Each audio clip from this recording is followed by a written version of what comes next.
Bueno, muy buenos días a todos nuestros acompañantes en este gran evento académico del cual se ha caracterizado la Fundación Santa Fe de Bogotá cada año. Agradezco al comité organizador por haberme tenido en cuenta y por invitarme a participar con este tema que merece una diferencia o unas consideraciones adicionales a lo que hemos venido revisando en el manejo del paciente politraumatizado en un escenario complejo y mucho más cuando los recursos puedan estar comprometidos. Este es mi hospital, el Hospital Militar Central, centro de referencia para las fuerzas militares en nuestro país. Hemos visto el incremento en la población mayor, en la población especialmente por arriba de los 65 años. Dentro de eso, hay una publicación para el 2010 que nos hablaba de cómo ese baby boom, la explosión que se dio después de la Segunda Guerra Mundial en cuanto a las tasas de natalidad, para el 2010 había un incremento significativo de población entre el rango de 45 a 64 años, y si esto ha pasado ya 10 años, pues todavía la población ha venido incrementándose más, con las condiciones y las características que tiene esta nueva generación, y es el interés o continuar con las capacidades, con su funcionalidad y con el desarrollo de actividades que pueden implicar definitivamente un riesgo. Hay un incremento entonces en el tipo de pacientes, en el número de pacientes y las condiciones a las cuales nos podemos ver enfrentados, a diferencia de una cirugía programada en una condición de emergencia y muchas veces desconociendo muchos de los antecedentes que estos pacientes puedan llegar a tener. De entrada, uno pensaría que viendo los reportes de muchas publicaciones hablando de trauma, van a haber condiciones que hacen que la mortalidad sea inmodificable. Ya estamos asumiendo que índices de severidad por arriba de 24, o que aquellos que ingresan con una hemorragia masiva y terminan en una transfusión masiva, o como el grupo de pacientes con trauma craneoencefálico severo,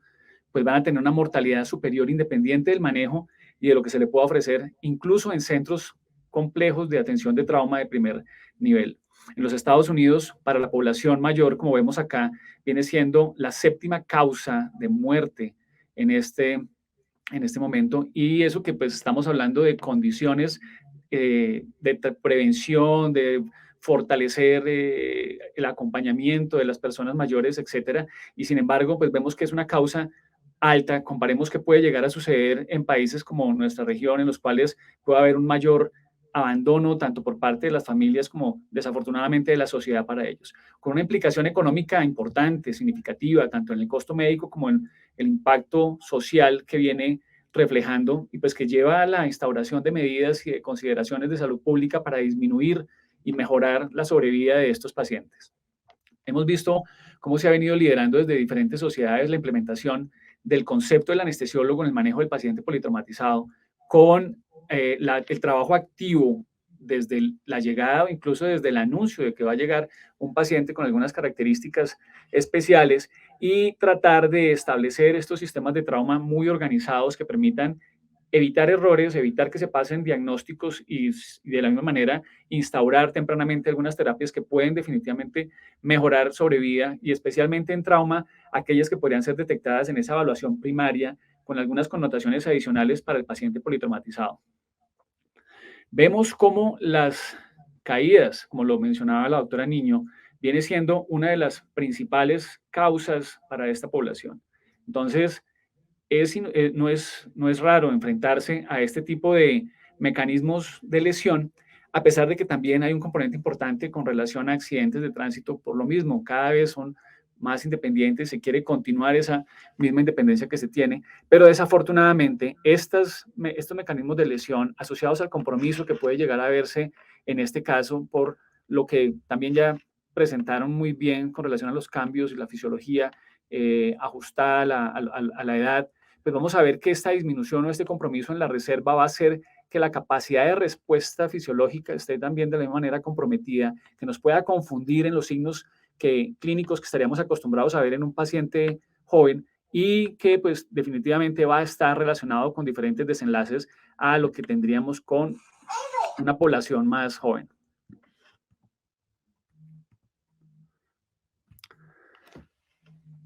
También nos hablaron de lo importante que es considerar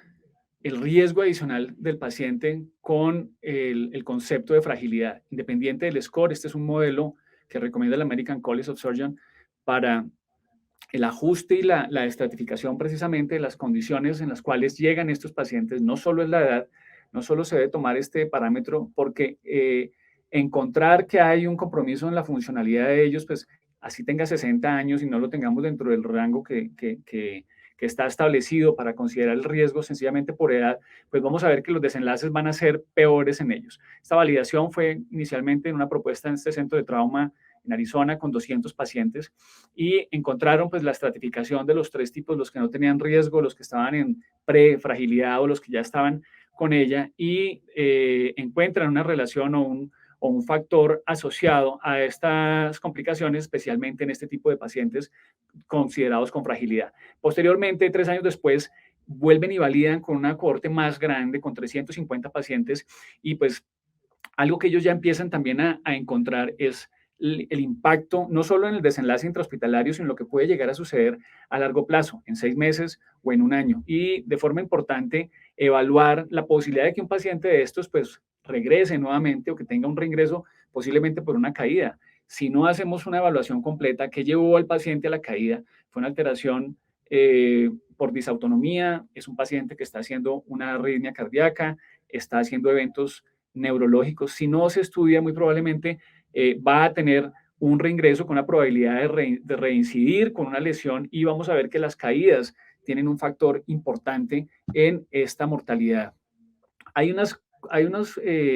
condiciones que sabemos que están alterando y que están comprometiendo el riesgo del paciente, independiente de la fragilidad. Va a ser que específicamente hablemos de medicamentos que pueden estar siendo utilizados para manejo de patologías cardíacas o hematológicas, especialmente beta bloqueadores y los anticoagulantes o los antiagregantes, que van a poner un contexto adicional a la coagulopatía asociada al trauma que probablemente en los pacientes con un trauma moderado a severo se va a instaurar, se va a desarrollar y pues va a complicarnos tanto el manejo como los probables desenlaces que quisiéramos tener con ellos. Entonces, tener pacientes con unos factores previos determinados por el score de fragilidad que nos pone ya en pérdida, digamos, no es lo mismo no tener la fragilidad que tenerla y aparte de eso aparece unos score o unas propuestas de evaluar ciertas comorbilidades y medicamentos que van a comprometer en los resultados, pues van a impactar también estos desenlaces. Cuando se miran generalmente los predictores, queremos ver si el paciente tuvo falla cardíaca, si el paciente puede llegar a tener un evento isquémico preoperatorio, que claro, la población geriátrica va a estar mucho más expuesta a estos, pero en este trabajo que realizó este grupo, en el cual evaluaron una población de 65,000 pacientes aproximadamente en las diferentes publicaciones que se revisaron, pues vemos primero que el mecanismo de trauma en la mayoría de ellos viene siendo las caídas y el segundo punto viene siendo los accidentes vehiculares. Ellos encuentran que definitivamente la edad sí es un factor predictor de mortalidad en los pacientes que presentaron trauma, sin encontrar una diferencia especial en aquellos pacientes que están por arriba de 75 años comparados con aquellos que están sobre 85. O sea, uno esperaría que entre más edad, más riesgo de complicarse y realmente la tendencia viene siendo similar. El índice de severidad de ingreso, el ISS es un score algo subjetivo, nos habla de el paciente está bien, más o menos bien, mal o muy mal. Entonces, la puntuación ajustada de pronto al TRIS, que está incluyéndome un score que complementa para ver parámetros hemodinámicos, ha sido mejor validado, pero lo interesante de esta propuesta es evaluar o encontrar cómo esos pacientes van a tener un odds ratio mucho más alto con una significancia estadística importante cuando están llegando por arriba, incluso por arriba de 16. No necesariamente los severamente comprometidos que tendrían un índice por arriba de 25, sino ya tener un índice por encima de 16 nos está hablando del probable pronóstico que va a tener esos pacientes. Y un punto que se ha venido discutiendo es el valor de la presión arterial sistólica. Todos los scores, todas las guías de manejo nos han enseñado que 90 viene siendo la presión sistólica con la cual definimos si hay hipotensión o no hay hipotensión, si damos fluidos, si iniciamos vasopresores o no. Y empezaron a encontrar algunos trabajos en los cuales tomaban como punto de referencia 110 milímetros de mercurio para la presión sistólica y no solo 90. Y ellos, ¿qué encontraron? Que hay un impacto también importante en los estados de hipoperfusión. Eso es lo que de pronto en los pacientes sanos Hace 10 o 15 años lo mencionábamos como la hipoperfusión oculta, que la hipoperfusión oculta no es más que la presencia de marcadores de hipoperfusión, lactato, base exceso, elevado, déficit o el delta de CO2, con pacientes normotensos, que no están taquicárdicos, que no tienen signos sugeridos en el score de la TLS para estratificación de riesgo de shock, pero que sí se encontraban con estos marcadores comprometidos. Estos hallazgos pues, nos hacen pensar que la edad, la severidad del paciente, el índice de fragilidad, son condiciones que empezamos a ver de entrada en la evaluación de los pacientes y que este punto de corte tiene que ser definido y tiene que ser optimizado. Cuando estábamos hablando del impacto de las caídas en estos pacientes y la probabilidad o el riesgo de nuevamente tener que reincidir, van a haber condiciones que nos hacen sospechar también, y el paciente que estuvo en cuidado intensivo no va a ser igual que el paciente que estuvo manejado en piso, o los que tienen el índice de comorbilidades también mucho más elevado que los pacientes que puedan estar relativamente más sanos antes del momento de entrada.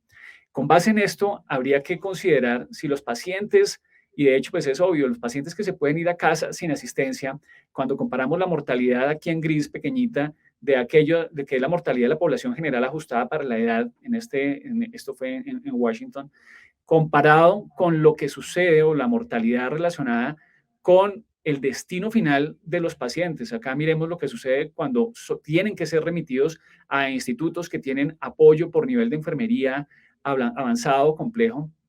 pues el impacto en la mortalidad va a ser mucho mayor. Está relacionado por la necesidad de atención o de cuidados en el posoperatorio, en el estado del manejo del postrauma que van a tener pacientes, y mucho peor cuando es más desconocido o hay un abandono, o incluso son pacientes de instituciones presidiarias en las cuales pues también tiene una tasa mucho más elevada. Entonces, la evaluación y la estratificación desde que el paciente llega viene siendo clave. Vamos a modificar conductas, incluso en los centros de trauma, la destinación a un centro de primero o de segundo trauma está cambiando con relación precisamente a la nueva evaluación o la inclusión de esos parámetros. Cuando vemos el ATLS, ellos nos presentan un capítulo de manejo geriátrico, pero es muy reducido, ¿no? Vemos de forma general, y muchas de estas estrategias vamos a ver que las tenemos que seguir considerando. Estas son las nuevas propuestas. El ajuste de la última guía, que de lo que teníamos que resaltar fue la modificación en el fluidos, en la terapia de fluidos que estábamos haciendo. Dábamos cargas muy altas, la implementación de los protocolos de transfusión masiva, etcétera. Y cuando miramos cómo debe ser el esquema de evaluación de estos pacientes, pues tiene que ser igual. Tenemos que ajustarnos en este momento a las recomendaciones. Estamos esperando que cambie este ABCDE, igual que pasó en la reanimación para paciente médico, cambia el concepto de CAB, y ya en el American College ya está la política del Circulation First, que me está hablando del control de la hemorragia y la recuperación de este componente, y luego sí vía aérea. Entonces, nosotros tenemos que seguir basándonos en el mismo enfoque del manejo del trauma, porque esto nos permite ser organizados y evitar pasar diagnósticos. Muchas de estas medidas tenemos que hacerlas de forma sistemática, de forma transversal, para poder tener una optimización del manejo. Y cuando el ATLS, entonces, volviendo al componente de la inestabilidad o de la presencia del shock, pues para la población en general nos dice, trate de evaluar qué necesita el paciente, precarga, contractilidad o poscarga, pero esos son los constantes limitantes en urgencias, en cuidado intensivo, en el paciente perioperatorio, o mucho más, en este caso, en el escenario del paciente politraumatizado. Como les decía, parte de los cambios que se dieron en el manejo de fluidos, pues viene desde el 94 con el trabajo del doctor Bickel, comparando pacientes con trauma penetrante en torso, en los cuales comparaba poco volumen y alto volumen, y los desenlaces fueron favorables a no utilizar unas cargas de volúmenes muy elevados. Esto, afortunadamente, pues toma su tiempo, pero se logra impactar, y vemos que hay una modificación, porque comparar 1 litro o 2 litros de reanimación es completamente impredecible de tener un resultado a favor, sin ningún soporte estadístico para esta terapia, pero estábamos con los 2 litros de manejo, se pasó al litro, y a pesar de que pues son recomendaciones importantes y pues nos las están haciendo agremiaciones e instituciones muy serias, tenemos que seguir definiendo cuál va a ser de pronto una mejor estrategia de monitoreo, o cuál va a ser ese punto que nosotros logramos llegar a tener en un balance adecuado entre hipoperfusión y la sobrecarga de fluidos. Estas son las guías australianas, y si vemos las guías australianas con respecto al manejo de líquidos, son también muy light, digamos, porque no nos están recomendando estrategias o dispositivos o algo que sea más contundente en el manejo. Parámetros incluso nos dicen sigamos teniendo, de forma general, no consideran la población geriátrica con una presión por arriba de 90 milímetros de mercurio. Son conceptos que tenemos, que instituimos, que los tenemos muy claro, pero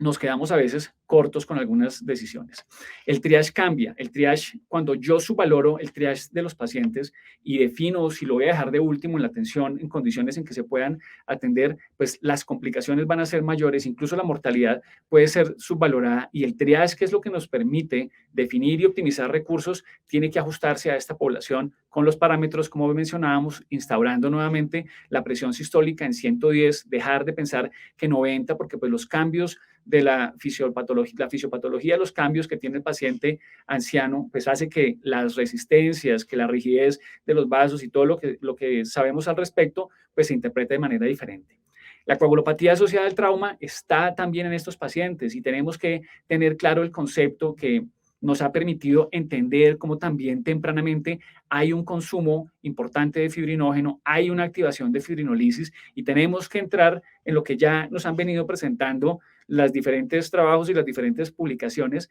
y esta es una tendencia también que estamos esperando y que cada vez le demos más solidez y es la reposición del fibrinógeno temprano en los protocolos de transfusión masiva que cada vez tenemos también esta recomendación.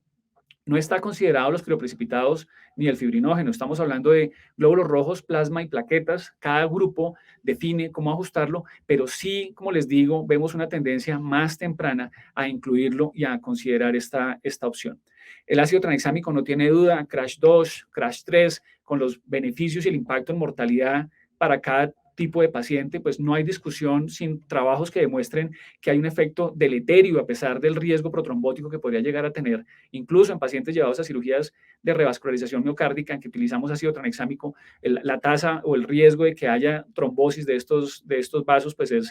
no es significativa. El concepto de rotación hemostática tiene que ir de la mano en el manejo de los pacientes, en el manejo del fluido, y pues esto está enfocado a reponer volumen con reponer las condiciones normales que desafortunadamente, a pesar de los trabajos del doctor Holcomb con el PROPER y con el PROMPT Trial, el último es el PROPER, no hay una diferencia en mortalidad al utilizar 111 o 112, pero utilicemos cualquiera de las dos. No podemos seguir usando glóbulos rojos, incluso en esta población. ¿Qué riesgo puede estar? El riesgo de la sobrecarga de volumen, pues utilicemos menos cristaloides, utilicemos sangre más tempranamente, porque definitivamente sí tenemos que entrar y tenemos que modificar esa coagulopatía que se va a presentar tempranamente. Acá me sale esta imagen, pero la mortalidad en los pacientes ancianos que tienen una incidencia o un riesgo de tener un protocolo de transfusión masiva, pues va a tener más mortalidad que la población joven. Es lo que esperamos, con base en todos los factores que hemos venido viendo y pues estos riesgos, a pesar de que están inherentes, sí hay una diferencia importante en mortalidad con el grupo que no se instauró esa terapia de transfusión o de reanimación temprana. Dentro de lo mismo entra la posición de decirle al cirujano, paremos, organicemos al paciente, definamos algunas condiciones óptimas para hacer el procedimiento o el concepto del control de daño, dentro del cual en ese control de daño tenemos que definir muchas veces dos conceptos, el control del sangrado y o disminuir y control del riesgo de la infección y estabilizar al paciente. La temperatura que va a estar también comprometida y la regulación va a ser completamente alterada comparada con los pacientes más jóvenes por todos los mismos cambios que ya hemos mencionado. Entonces, un punto ya para terminar es entender que en estos pacientes la probabilidad de encontrar perfiles de shock únicos, solo hipovolemia, solo disfunción de contractilidad o solo poscarga, pues puede ser bastante difícil. Muy probablemente encontramos perfiles combinados y bueno, me encanta el ultrasonido y sabemos que el ultrasonido nos va a permitir optimizar bajo el protocolo que nosotros queramos utilizar. Este es el protocolo enfocado para paciente de trauma, pero los principios vienen siendo lo mismo, precarga, contractilidad, poscarga, hallazgos anatómicos suficientes que me permitan a mí evaluar y encontrar diagnósticos con perfiles combinados probablemente en el patrón del shock, dentro del cual podemos ver pacientes que hagan falla derecha, pacientes que hagan disfunción del ventrículo izquierdo y que requieran la combinación de vasopresores, inotrópicos y terapia de fluidos. Nosotros sí podemos mejorar los desenlaces de nuestros pacientes. Tenemos que trabajar en conjunto, definir protocolos. Cuando hablamos de mejorar la sobrevida del paciente, pues parte de las recomendaciones generales las tenemos, las usamos, pero entonces al hablar del paciente anciano, definamos y consideremos que pues vamos a tener cada vez más pacientes de este